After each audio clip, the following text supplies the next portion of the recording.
Hi, everybody, and welcome to this week's Coaching Minute. I'm so excited that we have Dr. Carrie McCrudden with us again.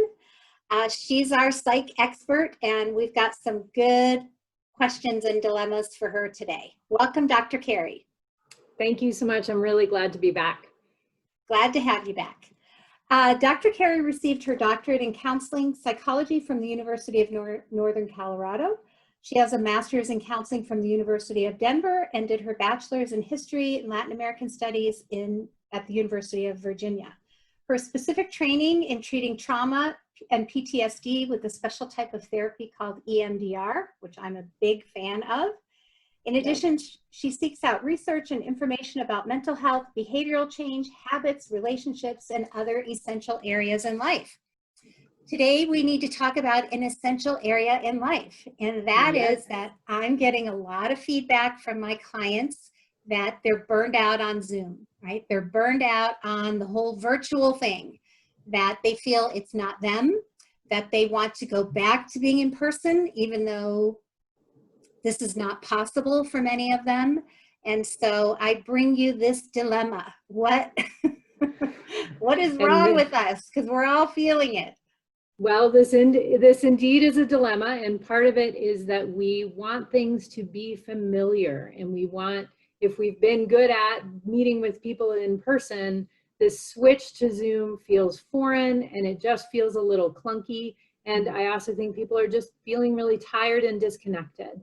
So specific to Zoom itself, and not Zoom, but like GoToMeeting and Zoom and everything, specific to video conferencing, as social creatures, we are very sensitive to cues in our environment. And one of the most important cues in our environment is physical proximity. And when we are on a video conference, we just see this weird little box of ourselves, right? We don't get to see everything. We don't get to see all of the different spots where we can catch tension and relaxation and connect with nonverbal cues. And so that prolonged eye contact that we're supposed to be making, and then that physical proximity, that facial proximity, this actually, just seeing this box of someone gives us more of a cue for either threat or intimacy, neither of which are what we're looking for on a Zoom call. Right, it is intense. It's an intense feeling, and I think people are feeling drained in an unusual and surprising way. Yes, absolutely. And a big part of that drain is because we are used to unconsciously or automatically processing all sorts of cues. How someone is sitting, how tight are they, how are their arms crossed, what does their face look like? And we do all of that unconsciously and kind of automatically. On a video conference, because we have so much less access to that nonverbal information, we are trying very deliberately, like our brains have moved this into a forward part of our brain instead of kind of a background rhythm. And frankly, it's exhausting. It's very fatiguing. Yeah. So what do we do? What can we do with this new reality, since it appears that it is not going to dramatically go back to how it was anytime soon? Well, I think the first step is accepting that we're in a currently different reality. So that first step of acceptance, notice I did not say approval, I just said acceptance, like just acknowledge reality. And then from there, figure out what your next best move is. So there's several next best moves that you can make with video conferencing. One of the first is actually kind of an interesting idea, which is to ask yourself, does this need to be on a video conference? Typically in the past, if we needed to call someone and talk to them one-on-one, we didn't insist on having their faces be 6 inches away from ours. We called them on a phone and just had a conversation. So if you can do that sometimes, that's a really great way to start. I think that's a great idea. And some absolutely have to, and you need that extra dimension. Yep. But there are lots of cases, especially with somebody that you have a regular meeting and you're on sort of equal footing, right? You're not checking on them, they're not checking on you. It could totally be a call. Yeah. Okay, good. What else could we do? Another piece, and this is something that I'm not sure that anybody is talking a lot about, but we are on video conferencing, we're constantly bombarded with our own appearance. So if you spent all day looking in a mirror, you would think that that was a problem. we're now spending all day looking in a mirror. So true. So if you can check your appearance and then minimize your view of yourself to the smallest possible little box in the corner, and to pay attention to the larger screen, that's very helpful, because it's very distracting to be constantly checking and double checking your own appearance. Oh, that's so good. Yeah, maybe to just kind of check it at the beginning of the day, because I'm all about looking professional and checking your background and all of the advice that we've gotten. But maybe just that's enough, right? Otherwise, it is kind of creepy to look at ourselves all day. Yeah, and it's again, it's very fatiguing. Yeah. So taking off, more than anything, my tips and tricks here are about taking ourselves out of the situation that creates the fatigue.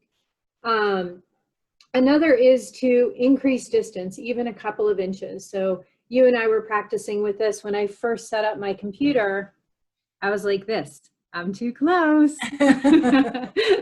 Yeah. So as far away as you can comfortably do your setup. Number one, it gives people more access to see how you're showing up on screen. Right. And number two, it also gives your brain a little bit of a break, and as well as the person who's watching you. That's great. I never thought about it as just being less exhausting to, have to present yourself so out front all the time.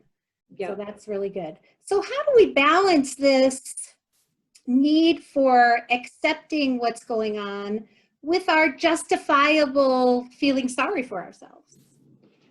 And I think, the best way to do that is also to using acceptance, is to accept that we're sometimes going to feel pretty sorry for ourselves. Like, this is a drag. I'd rather be in your office and give you a big hug, but instead we're at our separate offices and doing things this way.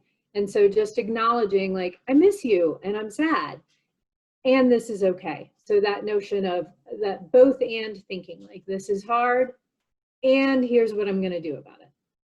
That's great. And I know you've always told our listeners and my clients that you work with, do not fight reality, right? That is very bad for your brain. So even though we can acknowledge that this does kind of stink right now, fighting it is not helpful. And fighting it is not only not helpful, it's also really exhausting and fatiguing. So, and it's also not strategic, right? Like, reality is reality. We can complain about it all day long, or we can accept it and move forward. And really, you have a choice about which one that you would prefer to, like, which behavioral stream would you like to indulge? If you want to indulge the one where you're fighting everything all the time, you're going to feel really pretty lousy. If you indulge the one where it's like, well, this stinks, so you're acknowledging reality, and then it's like, and how do I do this better today than yesterday? Then all of a sudden you have some more power and things feel a little bit better. Brilliant advice from a brilliant therapist. We thank you so much, Dr. Carrie. Her information will be posted in the blog. She has a practice in Denver, but now she's treating one people of the perks. I'm now nationwide. Thank you, Dr. Carrie. Thank you, everyone. Have a great week.